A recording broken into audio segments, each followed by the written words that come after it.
একটা দেশের জন্য নিয়মিত সেনাবাহিনী থাকা প্রয়োজন।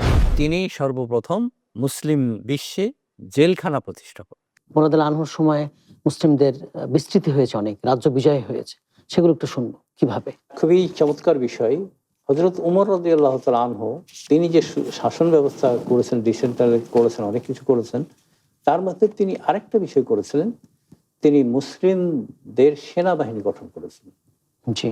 এবং সেনাবাহিনীকে তিনি রাসূলুল্লাহ সাল্লাল্লাহু আলাইহি ওয়াসাল্লামের সময় যুদ্ধ হলে, জিহাদ হলে তিনি ডাক দেওয়া হতো, অমুক জায়গাতে আমরা একটা জিহাদে যাব, কে কে যাবে, সবাই দৌড়ে আসতো।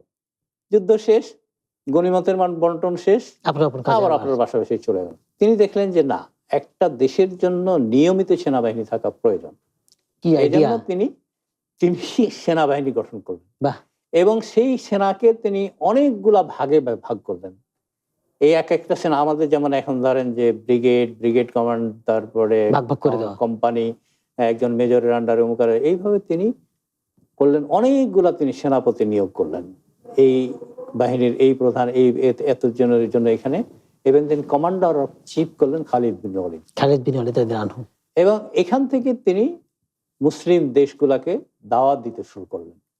যারাই মুসলমানদের বিরুদ্ধে বিদ্রোহ করতে গেল, অমুসলিম দেশ, তাদের বিরুদ্ধে তিনি সেনা অভিযান করলেন। এইভাবে দেখা যায় যে হযরত উমর রাদিয়াল্লাহু তাআলা আনহুর সময়ে, সে সময়ের অর্ধ পৃথিবী মুসলমানদের করায়ত্ত হয়েছে। হ্যাঁ, এই জন্য এবং এই সাথে সাথে তিনি ইসলাম প্রচার শুরু করলেন। আমি আগেই বলেছি যে মাদ্রাসা মানে মসজিদের ইমামদেরকে তিনি ভাতা দিলেন, তারা যেন বাচ্চাদেরকে লেখাপড়া করে।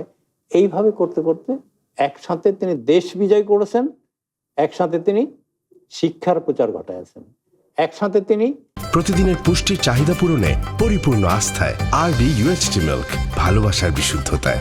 সাধারণ মানুষের রেশনের ব্যবস্থা করেছেন, সবগুলো করেছেন। এবং হযরত উমর রাদিয়াল্লাহু তাআলা আনহুর সময়ে বিশেষ করে মুসলমানের এমন একটা নিয়মতান্ত্রিকতার মধ্যে গিয়েছিল যে মুসলমানদের মধ্যে রোগ বালাই কমে গেছে। সাধারণত আমরা অতি ভোজনের কারণে রোগ বেশি হয়, আবার অপুষ্টির কারণে রোগ বেশি হয়। কিন্তু হযরত উমরের সুষম বন্টন এবং এইগুলার কারণে দেখা গেছে যে মানুষের মধ্যে অসুস্থতা হচ্ছে না, কম, সুস্থ বেশি। সিরিয়া তখন চিকিৎসা ক্ষেত্রে অনেক উন্নত ছিল। ওখানকার কয়েকজন ডাক্তার, সে সময়ের ডাক্তার আর কি, তারা মদিনাতে এসেছিল যে রাজধানীতে যাই, অনেক রোগী পাবো, অনেক টাকা পাবো। এখানে এসে দেখা গেল রোগী পাচ্ছে না। তো উনি একজন মুসলমানকে জিজ্ঞেস করলেন যে কি বাবা, তোমাদের কিন্তু আমি রোগী পাই না, আমি ডাক্তার, আমি নাম করা ডাক্তার, তোমরা এখান থেকে যে ওখানে বিভিন্ন দেশ থেকে আমার এখানে চিকিৎসা দিতে পারে, আর আমি এখানে এসেছি, আমার কাছে লোকই আছে না, ব্যাপারটা কি? তো উনি বললেন যে মুসলমানেরা রাসূলুল্লাহ সাল্লাল্লাহু আলাইহি ওয়াসাল্লামের যুগ থেকে এটা শুরু হয়েছে, কিন্তু এখন আমরা আরো বেশি করি, যে আমরা এক ভাগ খাবার খাই, আর এক ভাগ শ্বাস প্রশ্বাস নেওয়ার জন্য, আর এক ভাগ পানি, মানে পানি দিয়ে এবং খাবার দিয়ে আমরা দুই ভাগ করি। কিন্তু এখন আমাদের কি অবস্থা হয়েছে দেখেন তো। আরডি নিয়ে এলো আসল ফ্রুট পাল্প দিয়ে তৈরি আরডি ফ্রুট ড্রিঙ্কস, লিচু আর অরেঞ্জের দুটি অসাধারণ ফ্লেভার। পুরো ভর্তি, কোনো ফাঁকা নাই। কাফেরেরা 7 পেটে খাই, জি পুরো খায়। আমাদের অবস্থাটা এই হয়ে গেছে। এবারে স্বাস্থ্যকর না। তো হযরত উমর রাদিয়াল্লাহু তাআলা আনহুর এই সবগুলা জেলখানা। আরেকটা বিষয় উনি করেছেন, সেটা তিনি বিচারালয় স্থাপন করেছেন হযরত উমর রাদিয়াল্লাহু তাআলা আনহু।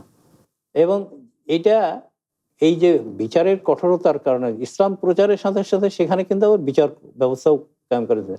একজন হলো শাসক আর আরেকজন হলো বিচারক, এইভাবে তিনি নিয়োগ দান করেছেন। কারণ শাসকও তো উল্টাপাল্টা করতে পারে, তার বিচার কে করবে? বিচারক। এই জন্য হযরত উমর রাদিয়াল্লাহু তাআলা ইসলাম প্রচারের সাথে সাথে এই কাজটাও করেছেন, সেখানে তিনি বিচারক নিয়োগ করেছেন। তাহলে কারণ হলো হাদাইনাহুন নাজদাইন, আল্লাহ তাআলা বলেছেন মানুষকে দুটি পথে দেখিয়ে দিয়েছি, খারাপ এবং ভালো। তো যারা ভালোর দিকে আসবে তাদের তো আর খারাপের দরকার নাই, কিন্তু যারা খারাপ তাদেরকে সোজা পথে অবশ্যই নিয়ে আসতে হবে। তো হযরত উমর রাদিয়াল্লাহু তাআলা আনহু যেমন দ্বীনের প্রচার করেছেন, রাজ্য বিজয় করেছেন, গোটা অর্ধ দুনিয়া তার করায়ত্ত হয়েছে, এবং এইভাবে তিনি মুসলমানদেরকে শৃঙ্খলার মধ্যে নিয়ে এসেছেন। এবং ধনী হয়ে গেছে মুসলিম দেশগুলো, যাকাত দেওয়ার লোক পাওয়া যেত না, যাকাত মানে আপনার গ্রহণ করার লোক পাওয়া যেত না, এই অবস্থা তিনি করেছেন। কি সুষম বন্টন ছিল, কি দরিদ্রতা কমে গেছে একেবারে। তো হযরত উমর রাদিয়াল্লাহু তাআলা আনহুর এই যে বিশেষ করে ইসলাম প্রচার এবং প্রসার, দেখা গেছে যে পুরো আরব ভূখণ্ড বাদ দিয়েও সে সময়ের এখনকার যে আজারবাইজান, তারপরে আর্মেনিয়া, এই এলাকা, তুরস্কের এই এলাকা, এইগুলো সব হযরত ওমর রাদিয়াল্লাহু তাআলা অর্ধ পৃথিবী ইসলামের মধ্যে চলে এসেছিল এসেছিল শেষ সময়। তার শাসন আমলে। এইভাবে তিনি আর অটোমানরা পরে এসে 3 মহাদেশ শাসন করেছে।